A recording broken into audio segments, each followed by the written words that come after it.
Hi, I'm Maria Theohara Silvello on social media. Welcome back to Saver 50 podcast on Soul Organized Style. Grab a cuppa and relax with us. I begin today by acknowledging the traditional custodians of the land on which we record this podcast and pay respects to the elders past and present. Many thanks for the ongoing support from the Patreon community for Soul Organized Style podcast. Your ongoing support every month keeps me developing these podcasts so you and our listeners can hear from sewers from all walks of life. Sew Over 50 intersects with all sewing communities. We're a community that is sew over ageism. Our focus is the sewing talent each person shares on social media and providing recognition of their willingness to share their skills, whether a beginner or an experienced sewist. In last week's episode, Duane gave us an update on his intensive tailoring studies in the UK. In this episode, we'll get an insight into Duane's life journey. Let's get back to Duane now. I think we've wanted to have this recording for Saver 50 probably for about 2 years now. I'm here in England, and I know that a lot of people are really curious, right? Or it's it's kind of crazy. We're trying to arrange a trip to a mill here at some point. So I'm hoping that that's going to happen eventually. But it's hard to get everybody organized to do something like that. Because, of course, none of us, the 6 international students, none of us have transportation. So we're all dependent on public transportation. So it would have to be some kind of like a carpool effort or something like that. But it would be really fun to go and actually visit one of the mills in Huddersfield, which seems to be the center of where all the weaving action is. Yeah. Oh, well, fingers crossed that will happen in the next few months. I hope so. Or sooner. Right. Before you started sewing, what were you doing? What was your profession? Wow. I never thought to ask you this. Oh, you haven't? I was a registered nurse. I worked in a small critical access hospital on the coast of Maine and eventually ended up working in their little emergency department, which was just, 6 beds. And that little hospital eventually merged with another facility. And so they converted the emergency department into like a walk-in urgent care. And I just stayed, and that's how I ended my career.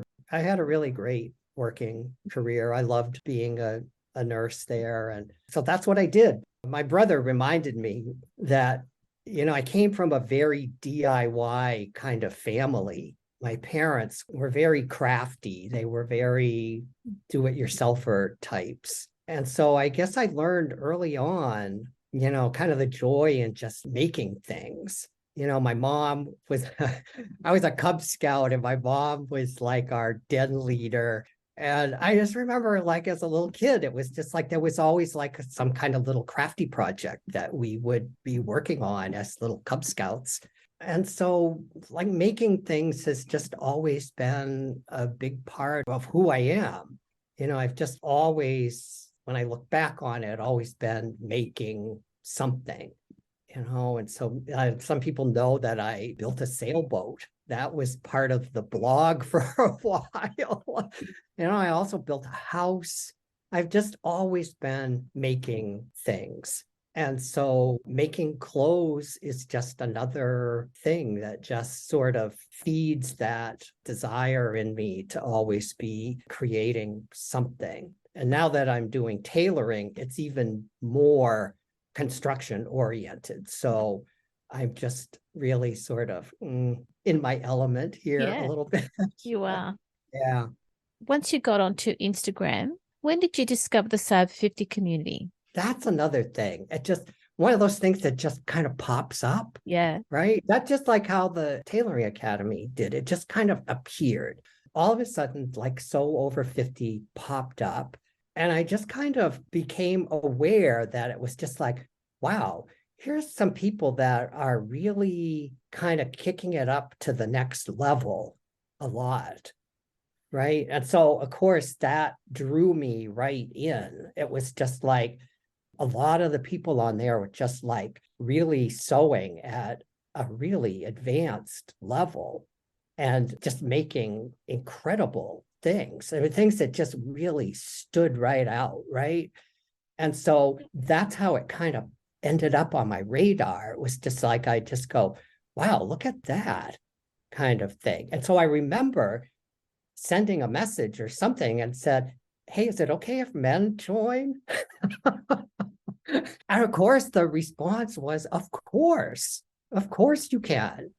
And then you just start finding the other over 50 men that are out there, right? And seeing the stuff that they're doing. And the whole Sober 50 community has been driven by Judith and Sandy, and they've started it in 2018. And look at how it's grown. And it's such an embracing community. Yeah, I can't keep up with all of it. It's just the schoolwork here and everything. It's just like, man, I don't really have time to follow really closely. But still, there are just people out there that are just really they just take it to that next level. And I just find that so inspiring. Even though a lot of it is women's wear, it's still, I just marvel at the skill and the risk, the risk taking, right? A lot of times you have to take a risk and try something really difficult or something new. And it's just like, just a whole group of people, approaching sewing in a different way, in a real, in a real quality driven way. Does that make sense? It does. Yeah. And look, that's what you're doing at the academy. Yeah.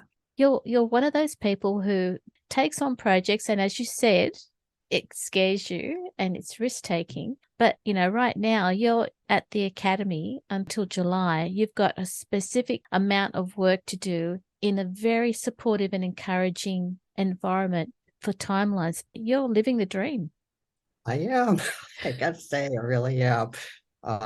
Sometimes I just can't even believe that I'm here, but I am. And it's just been a great experience. And look, I'm one of those people that is watching anytime you post something and cheering you on as you're, increasing your skills at the academy.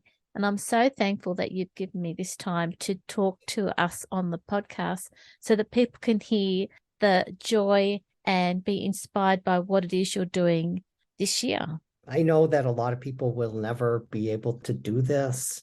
I mean, I'm just really lucky. Part of it was, I had been saving up money to buy a new car. I had paid off my car. And I was going to hold on to it. And I thought, you know what, I'll just save that money every month instead of making a car payment. And then I thought, well, then I'll have money to buy a new car. But you know what? I decided I would much rather go to tailoring school than have a new car. So that's part of the story here. It's just that, I just decided this is better. This is something that I would really like more than a new car. And it's been so worth it. It's just been so worth it. Oh, good. It's a crazy story. It's a wonderful story. And I think, again, I'm so thankful that you've given us your time. I'm just so lucky. I'm just so lucky to be doing this, But, it was just like, it is true. What would I rather be doing? Would I rather spend money on this or spend money on a vehicle? I was just like, you know what? Just go and do it. Just go and do it. And all the pieces just kind of fell into place. One of Britta's good friends is an architect, and she bought a building that used to be a pub here in town and converted it into 6 rooms. Each has its own ensuite. And we have a communal kitchen and a little living area. So all of the international students, we're all living together in this house. It's just the perfect situation. It's just, it's within walking distance of school. There's, there's lots of restaurants and the supermarket and everything is nearby here. It just turned out to be the perfect situation. It's made it very, very easy to be here. I'm going to hate leaving.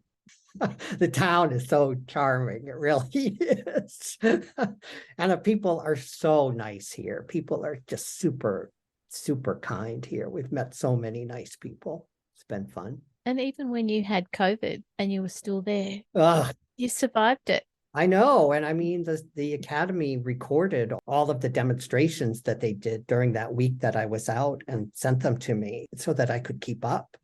They really have just been terrific. They really have been. And, just been such an amazing experience. I've learned so much. I just hope that I can retain it all.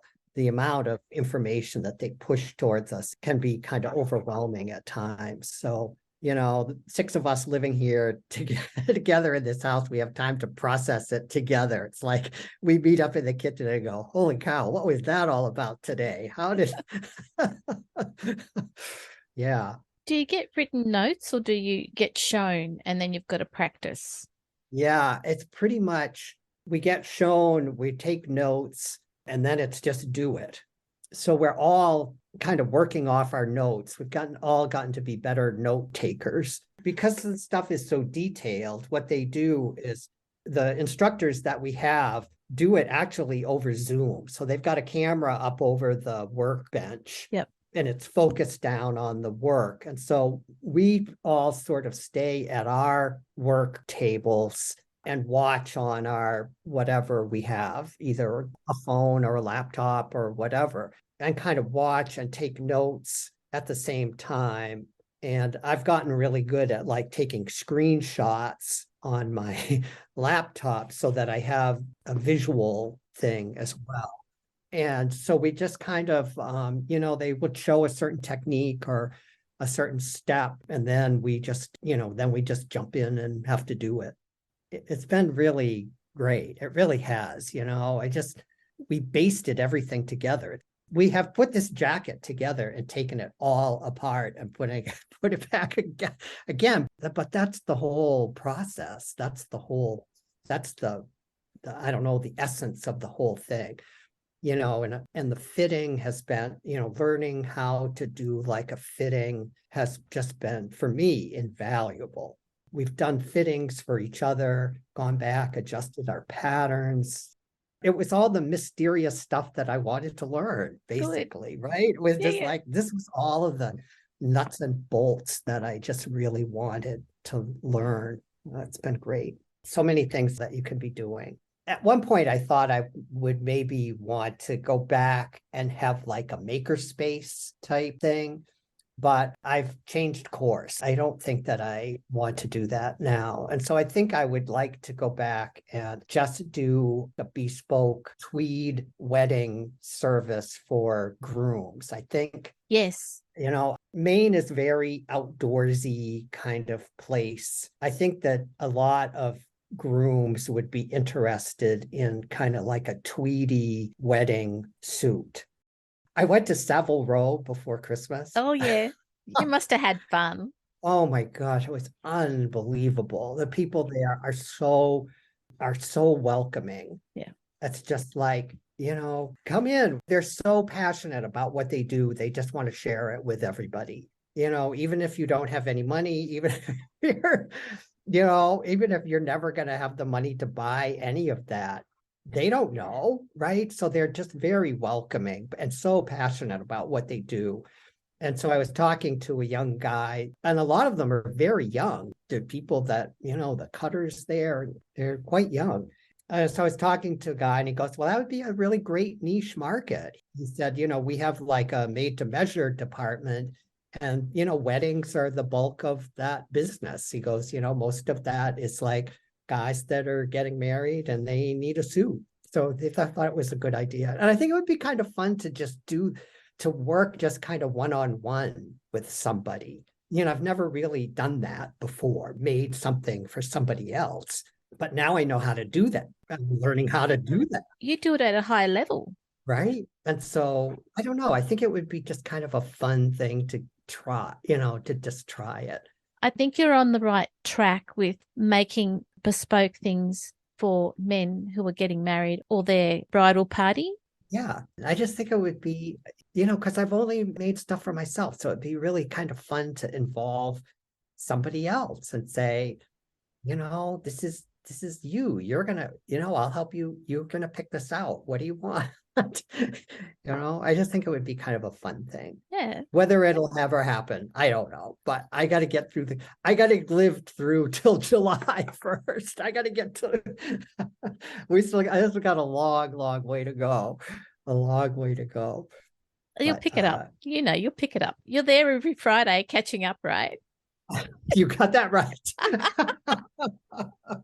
Oh my God, it's late there. You got to get to bed. Yeah, and you've got to get started on your Sunday before you start tomorrow. So thank you so much for being on the podcast. Oh, thank you, Maria. It's so much fun talking with you. All right. Thank you so much, Duane. Oh, thank you for inviting me. It's been a treat. It's always a treat. Thank you. All right. That was great. That was so much fun. This episode of Over 50 Podcast on Soul Organized Style was produced by me, Maria Thea Harris, with permission of Duane, sound by bensound.com. Listeners, please direct message Judith and Sandy at Sober50 to give them your support for the Sober50 account. As you know, Judith is undertaking some interesting research that I know you'll want to help her out with. If you have time, also let Judith and Sandy know how you'd like to support Sober50 behind the scenes this year. Sober50 Live for Sober50 account with Bird and Molly continues this year. You can subscribe to Soul Organized Style podcast, spelled with an S, not a Z, on all good podcast apps. If you are a YouTube person, a library of Soul Organized Style podcasts are being loaded onto the YouTube account with a few visuals to really show you what we're chatting about. Make sure you go back and listen to our free Sober50 podcast archive, and if you can, consider supporting the production of this podcast on Patreon. We look forward to joining you in your sewing room next time. Stay safe, everyone.